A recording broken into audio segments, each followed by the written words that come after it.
let's go a little farther into your experiences as a boy growing up on a farm in Unionville.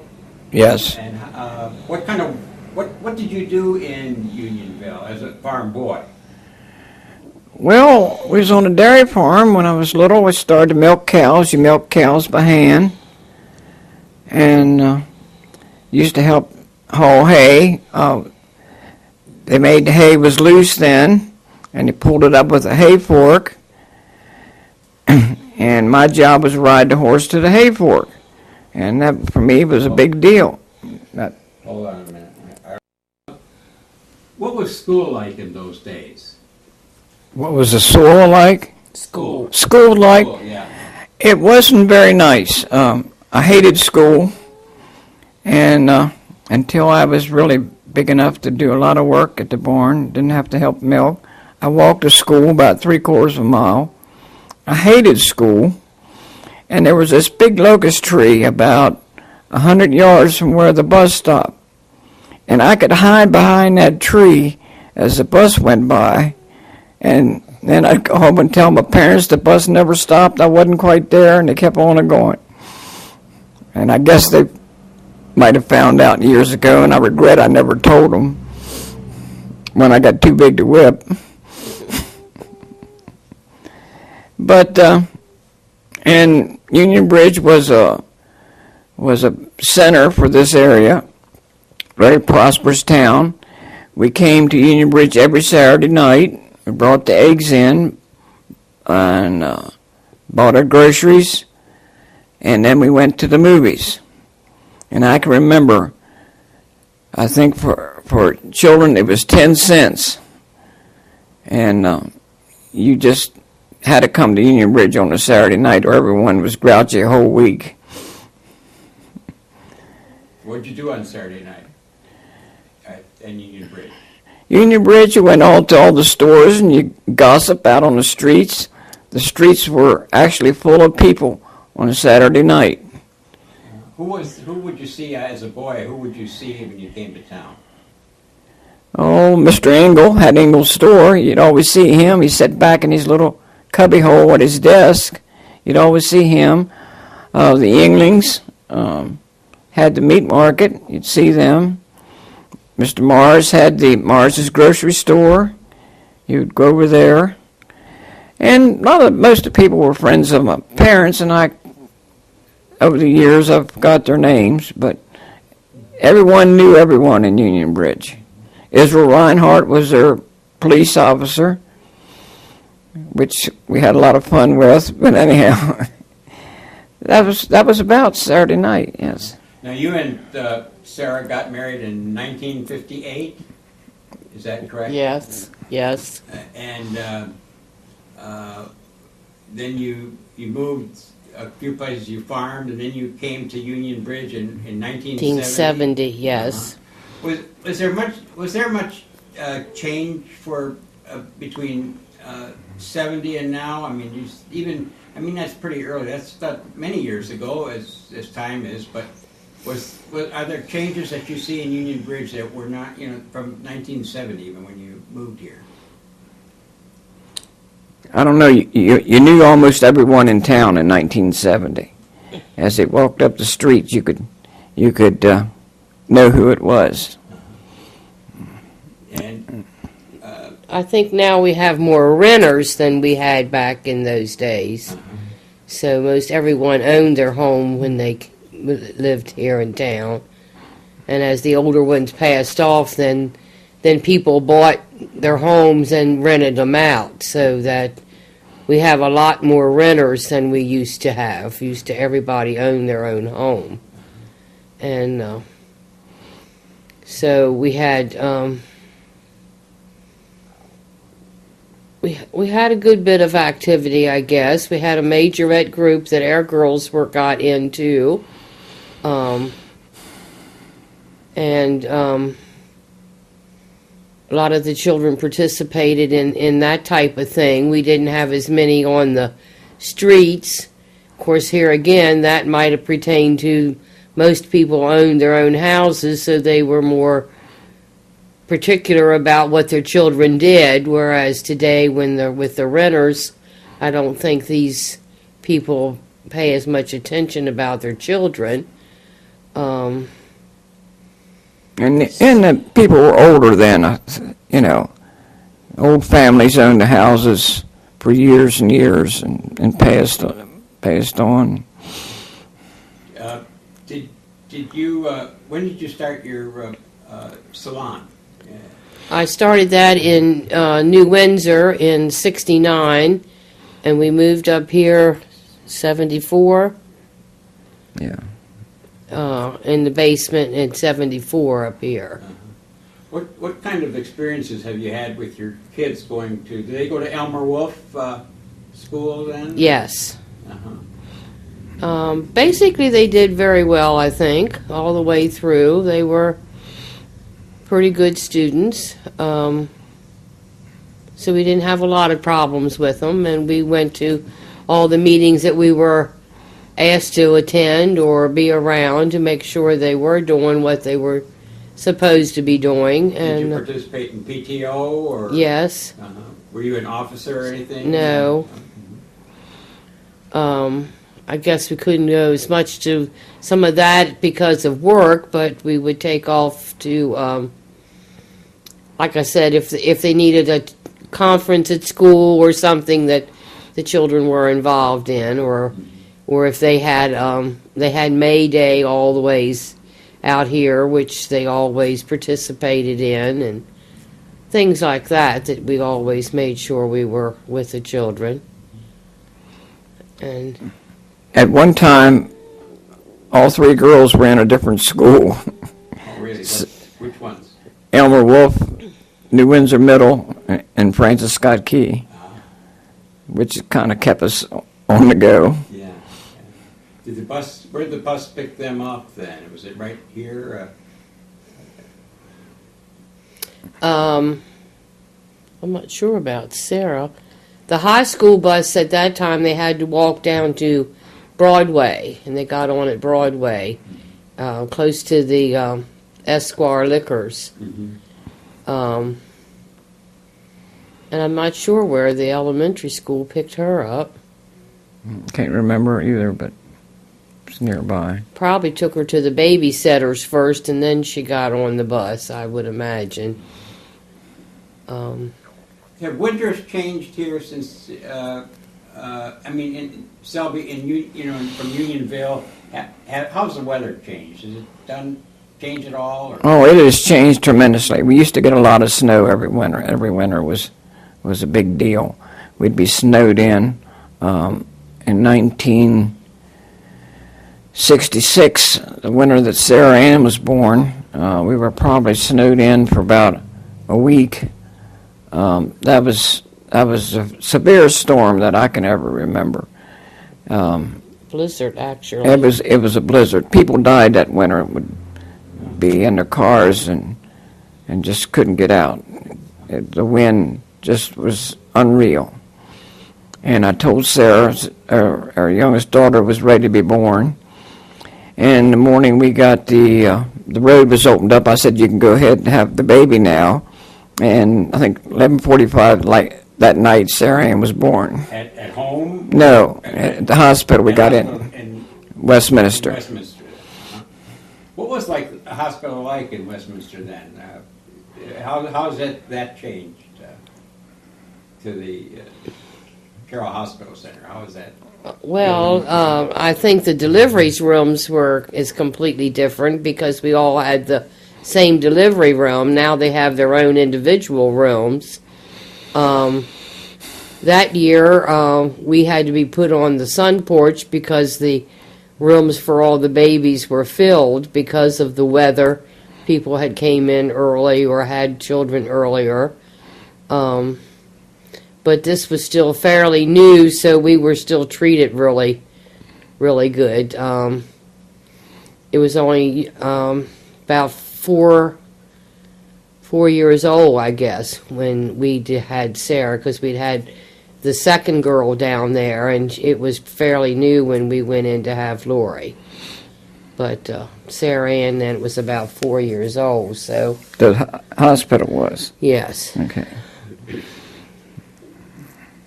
But it wasn't as big then. It was quite smaller, very personal. The hospital, I think, was a very personal thing then. Do you remember anything about the Farm Museum, what it was then, or do you have any experience with that facility back then? Or I don't think it's changed all that much. They've got more things, and some of it's advanced, but it's got more participation now than it did back then. In fact, I'm not sure when the Farm Museum opened. It couldn't have been too much longer than 1970, I don't think. what was it before the Farm Museum? It was a county home where people who had no place to go as they aged went there. It was a county home for the aged people. And I think they used to raise some of their own crops and probably had their own milk. Did you, when you came to Union Bridge as a boy, were there particular games you played either on the farm or at school or at Union Bridge that are different than today? Oh, definitely. You made up your own fun. I mean, you never went around and said, I don't have anything to do. Well, they'd find something for you to do. And we would get together and slide in the wintertime and fish. And a friend of mine, we would buy a pack of Duke's Mixture and roll our cigarettes. That's all we had money for. How old were you then? Oh, maybe 9, 10. Is that right? And what else did you, that was about the most trouble you got into, I imagine, huh? Besides the school bus thing. Yeah, if it wasn't, I wouldn't tell you. Sarah, what kinds of things did you as a girl do? And you grew up on a farm, right? Yes. Urbana area? Yes. Yeah. What kinds of things did you do then on a farm that was different than young ladies would do now? Did you? Well, we had to go carry the milk. I guess by the time I became old enough to really help, Daddy tried to teach us how to milk by hand, but we weren't very good at that. So only the older sister had to do that. Then they got milkers, automatic milkers, and so then we had to carry the milk from the milkers over to the dairy in buckets. We had to go to the barn every morning before we went to school, and he usually gave us 15 to 20 minutes to go up and wash ourselves and get ourselves ready for school from the barn. We also, like he had said, used to ride the workhorses from the barn with the hay fork when you pulled the hay fork up. Of course, we all thought this was something special, but our daddies just told the horses what to do, and they did it without us. They would have done it anyway. But we thought we were something riding the horses. But then, of course, we ended up with tractors. I can remember helping with, they used to all plant sweet corn back when we were younger. And you'd have to go, well, we didn't pick it as much. They put us in the truck as they were loading it to level it off so they could get more corn into the truck. And they would fill up bushel baskets and then dump it over into the truck. And my grandfather used to have thrashing machines, and he would do, like they do today with custom work, he would go from farm to farm to thrash the wheat. Did the farmers help each other a lot? All the time, yes.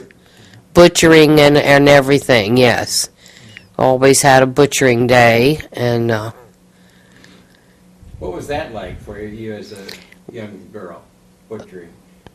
Well, Daddy didn't do it much after I was old enough to really know about it, My younger sister stepped into a can of hot lard when we were getting a pigtail to pin on people, and Daddy never butchered after that. He said he wasn't going to have anything around to hurt the children, so he got the farmers to butcher a couple years for us. Selby could tell you more because his family that's their big thing. So let him tell you about butchering. Well, butchering day was always a big day. You got up early in the morning, and before I was old enough to really have to be at the barn milking, my job was to build the fire underneath the scalder. So these hogs were, after they killed, they were scalded and the hair was scraped off of them. But you started really early. And I can remember my father and my uncles sitting on the hog pen fence waiting to get light enough so they could see to shoot the hogs. And all the women came and they had big meals, and it was more of a social event, I guess. You didn't look at it as work. It was a social event. Was haying like that too when you brought in the hay to the community get together? Oh, not the hay, but thrashing was.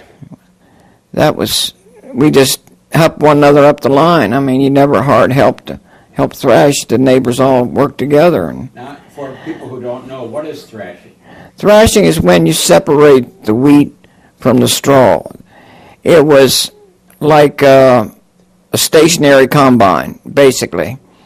And he had his tractor, and he would come in. And if he finished up in the evenings, he would go to the next farm and be set up by the time it was ready to thrash the next morning. He was a very particular person, and you got more grain out of the wheat than you did combines. Of course, the machine was level, and it always worked perfectly. It was fairly simple. Did you have farm hands? Anyone use farm hands at all? Hire farm? Yeah, we did. Dairy farms mostly had hard hands. It was a lot of extra when you had a milk and so forth. Let's see. How about? Do you remember anything about the 30s at all? Not really. No, I really don't.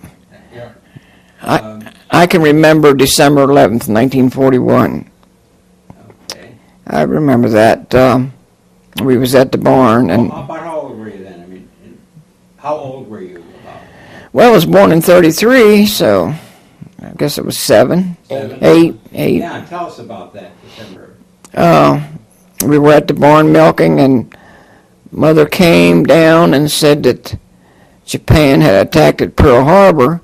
Of course, right then it didn't mean anything to me, but as we went to the house and we had a battery radio, and then we got to hear all the news, and I remember the family just stayed tuned to the radio as much as they could that day, and of course it was a talk. The newspapers would come out the next day with it, and that was a talk for a year almost, Of course, the war started then, and farmers really, I think, done a lot of extra work because so many people went into the service. Some of the farm hands got deferred. Of course, back then, a good many people volunteered. They were upset and they invaded our country. And people were more patriotic, I think, then than they are now. Did any of your family serve in the... I had 2 uncles. So one was in the Army and one was in the Navy. I remember my uncle was in the Navy and brought me home a hat. And I wore that till it completely wore out. That was my trophy of the war, I guess. Do you remember the end of the war? What that Yes, like? yes, people rejoiced, church bells rang, it was, cars blew the horns. If you hadn't heard it, the neighbor come running over to tell you, and so forth. And what was the economy like at that time? I guess for farmers and for general? The economy, people You were did. young then. But I was young then, but as my cousin said, we was poor and didn't even know it. You didn't have money enough to. You're lucky you had one car, and if you had a pickup, that was great. And we just didn't know what it was to have 2 or 3 cars, and basic things at the house. I remember my mother had an ice box before we had electricity. We'd go get ice and put it in the ice box. where would you get the ice from? There was an ice plant in New Windsor. There's where they picked their ice up at. And then sometimes the iceman came around to homes in the summer. Did your mother can a lot? Well, we canned most of our food. We always had a big garden, and of course we killed hog where you keep the meat all year round. As we got electricity, we would kill beef in the wintertime, and Dad would hang it in the meat house.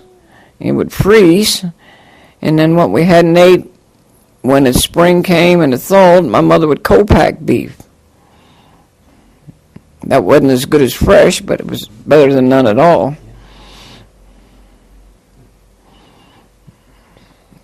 And Thanksgiving dinner was always a big thing. I remember my aunt and uncle, they always came to our house on Thanksgiving. Of course, they lived in Frederick, and that was in the country. And we gotta stop.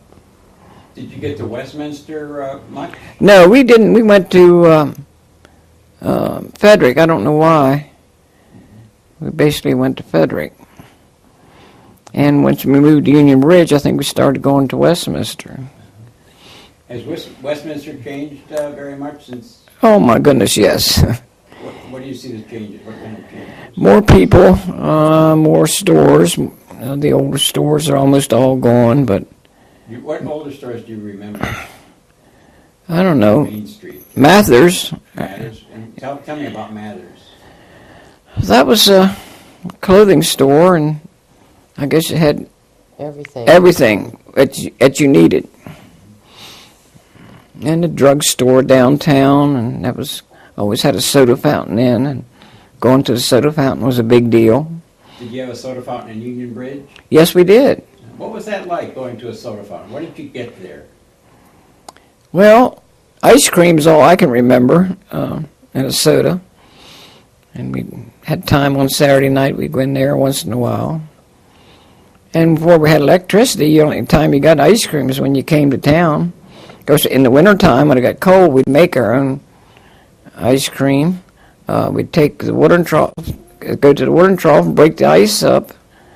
And Mom would skim the cream off the cans and to make the ice cream, which was really, really good ice cream.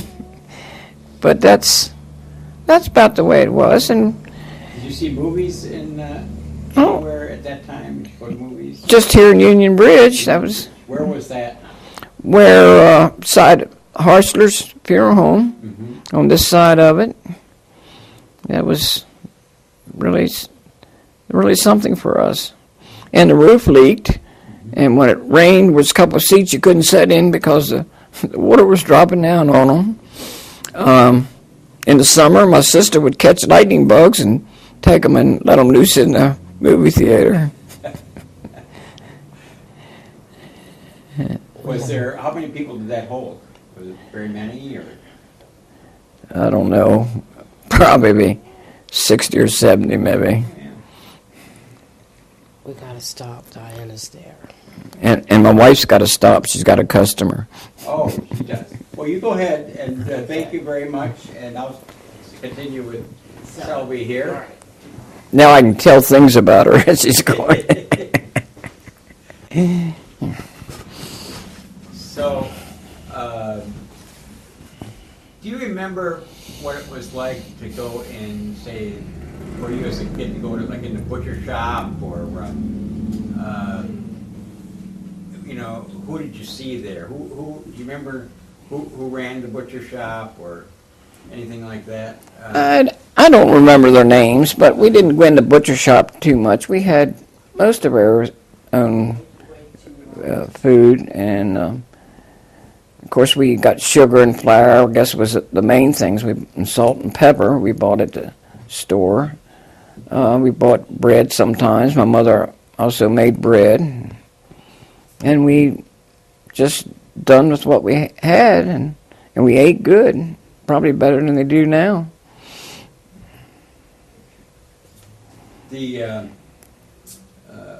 What kind of cars what was your first car? First car my dad had, I think, was a Whippet. What is that now? That was a car. It didn't have a grill on. Something like the Model A. You can compare that with a Model A Ford. And I don't know what kind of gas mileage you got, but you really didn't go that far anyhow, so it didn't make that much difference. What year do you think he may have gotten that in? I don't know. It's the first one I can remember, and I was probably maybe 3 then or something like that. That's the first car that I can remember. And when did you get your first car? About 54. It was a 1949 Pontiac, black, 2-door.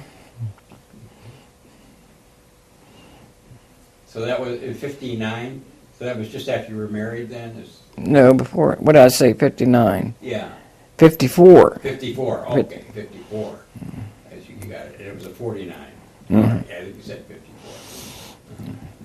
And how did kids treat their cars then? How was it to use cars? Did you have drive-ins to go to then? Or? Yeah, drive-ins, yeah, that was a big deal. Yeah. Where were they? There was 3 at Frederick and 1 at the Monocacy on the other side of Tawnytown. Drive-in movies. Drive-in movies, yeah. And how about drive-in restaurants? Were there any around here to drive-in where you were served with, in your car? No, not really. Tawnytown had a little ice cream stand near the movie theater, and you got out and went up to the window, and they served you. They made the best hamburgers, we thought, but it was different from home. What was the effect of, say, the Korean War? Did you have any recollection of the Korean War at all? Yeah, I did a good bit, because I was in high school then, and meant a lot. Wasn't certain about it. I mean, it was kind of a different war. It was a political war, and I'm not sure whether I really understood the full meaning of it. So, you weren't old enough to be in that war either, because you were in high school. No, I wasn't, no. Do you remember any really major calamities that happened in and around Union Bridge at all that just stick in your mind? When a barn would burn, that was always a tragedy, and farmers came and helped clean it up, helped build a new barn, Not like the Amish, but there was always people to help, and some people had 2 farms, and they'd let them take their cows to the other farm and milk till they got their whatever they needed fixed up so they could have a place to milk. Almost all the farmers, I would say 90% of the farmers in this area was dairy farmers at that time. Is that different from now? Oh, yes, entirely different. How is that? There's hardly any dairy farms left, only a few big ones, and there was farmers that would farm maybe with 70 acres and maybe a dozen cows, and they'd farm and raise a family back then. And I grew up in the age where they was going from horses to mechanized farming with the tractors, which was a big step. Talking about change like that, technology, when when did you get television and electricity? When did you get electricity, and what was that like for you at your age? So you must have gotten it when you were pretty young. Yeah, I think it was 42 or 43 we got electricity, and all you had was a light bulb in the ceiling with a string hanging on. You pulled the light on, but that was a big deal. They didn't have many receptacles in the house. Of course, you didn't need them back then. When did you have inside plumbing come in? Probably in the 50s, before we had bathroom inside. We had a kitchen pump in the kitchen, and that was our water supply. We had a ram. Not most people would have to see one to know what it was, but anyhow, we had a water tank in the basement, and it filled the tank, and we would pump water up into the kitchen. What's a ram? It's hard to explain. It's water pressure. Pushes on this cylinder, and as the cylinder goes up, it pushes water. Very slow, but that's why they had tanks for the reserve. And the barn was lower in the house, and then we had water for the dairy and for the cows to drink from these water tank we had in the basement. It was gravity flow then to the barn.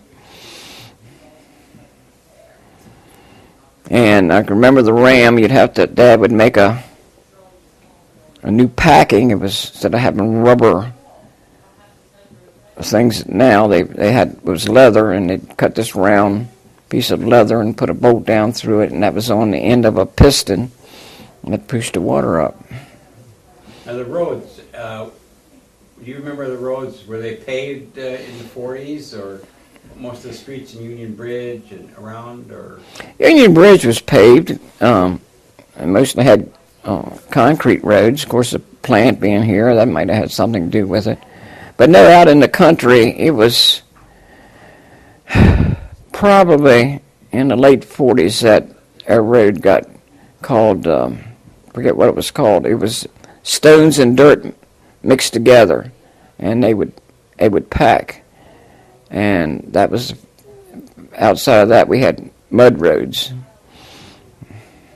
I mean mud.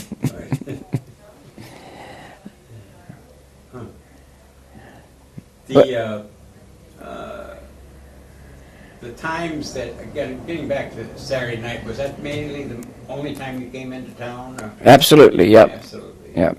And as you grew older, when you were a teenager, was it different to come in as a teenager to teenagers? How were teenagers in town in Union Bridge when you were a teenager, and maybe up through 18 or so? What were kids like? Did they? Well, Union Bridge wasn't big enough for us. Uh-huh. We'd go to Frederick. Oh, okay. And Westminster, and there's more girls there. That's why we. Tell me the story about how you met your wife, how you met Sarah. Okay. Of course, I went to school with Sarah's sister. I had a cousin, and he said, "I'm going with this girl, and she's got a sister. Would you like to go on a blind date?" I said, "Well, I don't know.